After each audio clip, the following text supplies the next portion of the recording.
तो बच्चों एक बार फिर सभी बच्चों का स्वागत है। कक्षा 11वीं माध्यमिक शिक्षा मंडल मध्य प्रदेश गणित चैप्टर नंबर 1 समुच्चय सिद्धांत। तो जैसा आपने हमसे पूछा है अभी क्वेश्चन नंबर 3 डाउट है ना बच्चों? अच्छा पहले का तीसरा पहले कर लें।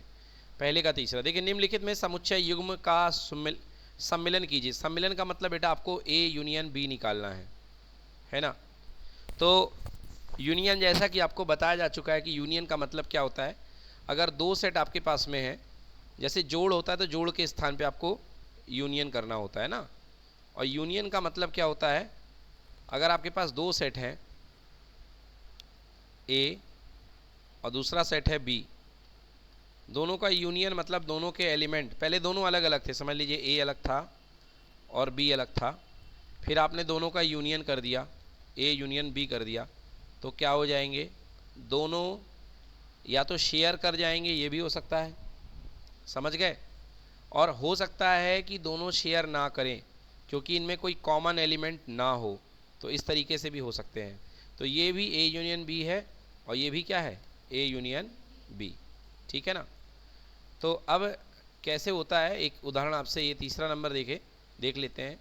सवाल कह रहा है ए बराबर एक्स सच दैट एक्स एक प्राकृत संख्या 3 का गुणज है, ठीक है, और x सच दैट x एक प्राकृत संख्या है और 3 का गुणज है। तो यदि यहीं पर मैं बनाऊं इस सेट a को, तो a बराबर होगा 3 का गुणज। 3 का पहला गुणज क्या होता है बेटा, 3, फिर क्या होता है 6, फिर क्या होता है 9 और फिर क्या 12। ऐसे ये कभी ख़त्म होता नहीं है। और b जो है सेट वो 6 से कम एक प्राकृत संख्या है। तो बेटा b जो बनेगा आपके पास 6 से छोटी प्राकृत संख्या 1 2 3 4 5, बोलिए बनेगा। तो ये दोनों हो चुके हैं। अब आपको दोनों का यूनियन करना है, ठीक है। चलिए तो मैं बता देता हूँ। पहला सेट आपने ए बनाया 3 का गुणज, तो 3 एकम 3 6 9 12, ये बेटा एक कैसा जाएगा, कैसा सेट बोलते हैं जिसमें अवयव की संख्या अनिश्चित हो, क्या बोलते हैं ऐसे सेट को, ऐसे समुच्चय को क्या बोलते हैं, अपरिमित समुच्चय। पढ़ाया है भाई आप लोग को, कैसा समुच्चय है ये, हाँ तो बेटा ये अपरिमित समुच्चय है, ठीक है। अब दूसरा सेट जो बी है आपका, वो 6 से छोटी प्राकृत संख्या 1 2 3 4 और क्या 5। अब आपको दोनों का यूनियन करना है। यूनियन मतलब मिला दो। तो जो कॉमन एलिमेंट है 1 आ रहा, 1 पहला आ रहा, अकेला आ रहा है, 2 आ रहा है, 3 बेटा दोनों में कॉमन है। एक बार लिखोगे कि 2 बार, एक बार, फिर 4, फिर 5, फिर कितना 6, फिर 9 12 dot dot dot dot dot, बेटा इस तरीके से आपका आंसर बन जाएगा। क्लियर, नोट कर लीजिए। 1 2 3 4 5 तक रहेगा, उसके बाद 6 9 12 जो 3 के गुणज थे वो आप साथ में लेके लिख दीजिए। देखिए बेटा यहाँ पे आप चाहें तो क्या लिख सकते हैं, इसको अलग तरीके से भी लिख सकते हैं। 1 2 4 5, इसके बाद बेटा देखो 3 6 9 12, इन सबके स्थान पे आप क्या लिख सकते हैं, 3 का गुणज, ठीक है ना। बस हो गया, इसको आप बंद कर दीजिए। तो ये भी एक तरीका है इस उत्तर को लिखने का, ठीक है। तो आपको ये है, अच्छा तो ये लिख लीजिए, है ना। आप ऐसे भी इसको लिख सकते हैं, ऐसे ही दिया बच्चों उत्तर में, हाँ। तो क्योंकि दोनों सेट है, यहाँ पे देखिए पहला ये था दूसरा ये था, तो मर्ज करोगे तो आखिरकार ये कैसा है, ये आपका असीमित है ना, ये तो अपरिमित। तो अपरिमित है तो इसलिए उसके लिए हम कुछ लिख नहीं सकते हैं, अपरिमित तो कभी ख़त्म नहीं होता है, तो ऐसे ही काम चलाना पड़ेगा, ठीक है। चलिए देखिए अगला सवाल क्या है भाई, चौथा सवाल है। एक सेट है ए बराबर एक्स सच दैट एक्स एक प्राकृत संख्या है और एक्स का मान 1 से बड़ा है और 6 से छोटा है या बराबर है। तो बेटा सबसे पहले आप सेट ए लिख लो। तो ए बराबर कितना होगा, 1 से बड़ा 6 से छोटा, तो 2 3 4 5 और 6। क्यों, 1 से बड़ा है बेटा, देख लो 1 के बराबर नहीं है। यहाँ पे अगर लगा होता है ऐसा तो हमको 1 लेना था, बट अभी नहीं लगा तो हम 1 ले नहीं सकते, है ना। बट 6 में तो लगा है, तो a बराबर कितना हो जाएगा, 1 2 3 4 5 सॉरी 2 3 4 5 6, तो ये हो गया 2 3 4 5 6, ए हो गया। अगला सेट b क्या दिया है बेटा, अगला सेट आपको b दिया है, एक प्राकृत संख्या 6 से बड़ी और 10 से छोटी, और ना 6 शामिल है ना 10 शामिल है, तो आपके पास क्या हो गया 7 8 9, और 10 से छोटी है तो 10 को शामिल नहीं कर सकते हो, क्योंकि 10 पे इक्वल नहीं लगा है। लगा है क्या? नहीं। अब आपको बताना है ए यूनियन बी क्या होगा। भाई बहुत ही सरल है, ए यूनियन बी निकालना। सबसे छोटी संख्या क्या? 2, फिर 3, फिर 4, फिर 5, फिर 6 और 7 और 8 और कितना? 9। ये बन गया आपका ए यूनियन बी। नोट कर लीजिए, ये हो गया ए यूनियन बी। ठीक है, ए यूनियन बी, बिल्कुल सही।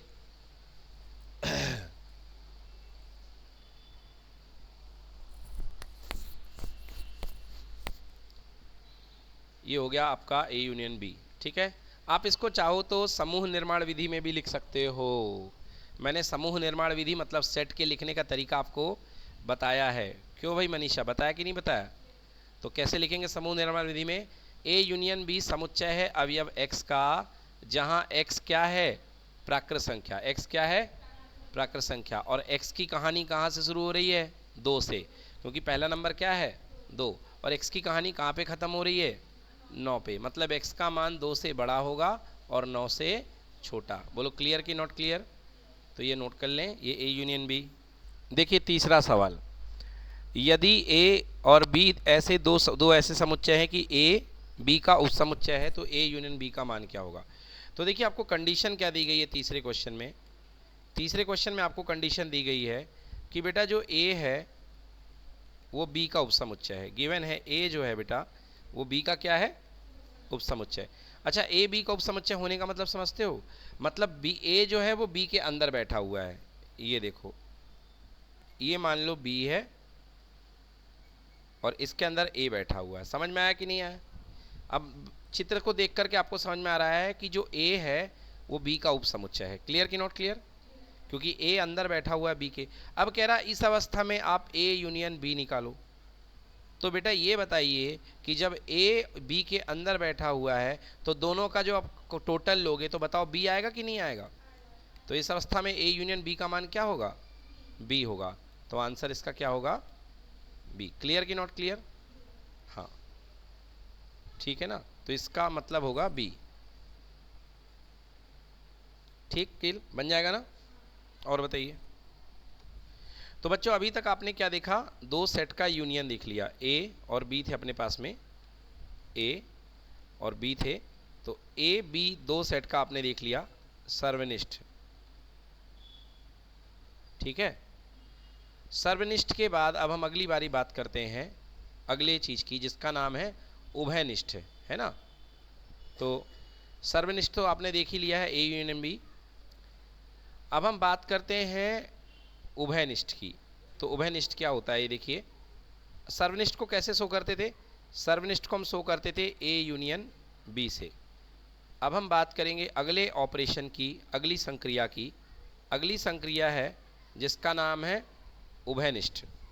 इसे आप लोग इंग्लिश में बोलेंगे इंटरसेक्शन। क्या बोलेंगे? और इंटरसेक्शन का जो चिन्ह होता है बच्चों वो होता है ये उल्टा यू। तो आप लिखेंगे ए इंटरसेक्शन बी। इसका मतलब है ए और बी का उभयनिष्ठ। क्लियर हुआ? ए और बी का उभयनिष्ठ। हमने आपको ए यूनियन बी की डेफिनेशन क्या बताई? ए यूनियन बी की हमने आपको डेफिनेशन बताई कि ए यूनियन बी एक्स उन एक्स का समुच्चय है जहां की एक्स या तो ए के अंदर होगा अथवा एक्स किसके अंदर होगा? बी के अंदर। ये वर्ड अथवा पे बड़ा जोर दीजिएगा। अब आप इंटरसेक्शन देखो कि ए इंटरसेक्शन बी या ए उभयनिष्ठ का मतलब क्या होता है? ए उभयनिष्ठ का मतलब होता है एक्स उन एक्स का समुच्चय जहां पर कि एक्स ए के अंदर भी हो, और बीच में अथवा नहीं आएगा। अब क्या आएगा? और एक्स किसके अंदर हो? बी के अंदर। जी हाँ, तो हमको वे अवयव लेना है जो ए के अंदर भी हो और बी के अंदर भी हो। जैसे ये हमारे पास सेट ए है और ये हमारे पास सेट बी है। ये ए है और ये बी है। तो हमें केवल उस परिस्थिति को लेना है, ये वाली परिस्थिति जो है ये, यहाँ पर जो आपके पास एलिमेंट आ रहा है वो ए का भी अंग है और बी का भी अंग है। इसलिए यहाँ जो सेट बन रहा है ये क्या है? A intersection B. क्लियर हो गया? तो इसको बोलते हैं हम लोग ए इंटरसेक्शन बी। ठीक है, आइए देखते हैं, एक सवाल पे विचार करते हैं। मान लीजिए ए बराबर 1 2 3 4 5 6 7 8 9 और बी बराबर 2 3 5 7। तो ए इंटरसेक्शन बी दिखाइए। अब देखिए बेटा, ए इंटरसेक्शन बी, तो ध्यान से देखिए, ये है 2, यहाँ पे भी है 2, ये 3 है, यहाँ पे भी 3 है, ये 5 है, यहाँ पे भी 5 है, और ये 7 है, यहाँ पे भी 7 है। तो मतलब बेटा कुल मिला के बी ही बन जाएगा इसका क्या, उभयनिष्ठ। क्यों बन जाएगा बेटा, ये देखिए हो क्या रहा है बेटा, ये ए है और इसके अंदर बैठा हुआ है बी। आप ध्यान से बी को देखिए, तो इस प्रश्न में जो बी है वो ए का उपसमुच्चय है। बोलो है कि नहीं है? बी जो है वो ए का क्या है, उपसमुच्चय। अब भैया जब आप एक बड़े से इसको कलिंदर मान लो और कलिंदर में कलिंदर के बीज में कॉमन लोगे, तो अंदर कलिंदर का बीज ही तो कॉमन आएगा। यस और नो भाई, क्योंकि बी छोटा है इसके अंदर और बी इसी के अंदर भरा हुआ है, तो इसका कॉमन क्या आएगा, बी। समझ में आया कि नहीं आया? तो एक आप लिख लीजिए, एक थ्योरम लिख लीजिए कि यदि, थ्योरम क्या बनेगी, यदि बी जो है ए का सबसेट है, बी क्या है, ए का सबसेट है। क्लियर? मतलब ये देखिए, ये ए बैठा हुआ है और इसके अंदर कौन बैठा हुआ है, बी बैठा हुआ है। तो यदि बी ए का सबसेट है तो ए यूनियन बी, बताओ दोनों का संघ क्या आएगा, ए आएगा कि बी आएगा, ए आएगा। क्या आएगा, ए आएगा। ए यूनियन बी मतलब बेटा पूरा, दोनों का मिला के, और दोनों का अगर आप इंटरसेक्शन लेंगे, उभयनिष्ठ लेंगे, तो क्या आएगा बताइए, बी आएगा, जो छोटा वाला हिस्सा है। क्लियर कि नॉट क्लियर? क्लियर कि नॉट क्लियर? हाँ, तो ये हो गया आपका, है ना। अब देखिए, ये ए इंटरसेक्शन बी है, ये परिभाषा इसकी याद रख लीजिए, एक्स बराबर ए में भी होना और बी में भी होना, ठीक है ना।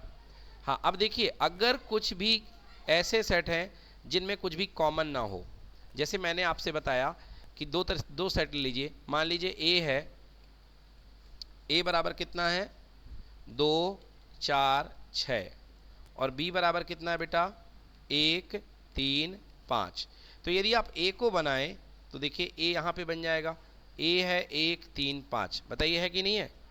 और बी बराबर देखिए यहाँ पे क्या है, बी बराबर है 2 4 और कितना, 6। तो ऐसे समुच्चय जिनमें कुछ भी कॉमन ना हो, मतलब आप ये कह सकते हैं कि यदि मैं ए यूनियन बी निकालूंगा तो ए यूनियन बी कितना निकलेगा, 1 2 3 4 5 6। तो ऐसे समुच्चय जिनमें कुछ भी कॉमन ना हो, ऐसे समुच्चय को बोलते हैं हम असंयुक्त समुच्चय। क्या बोलते हैं बेटा?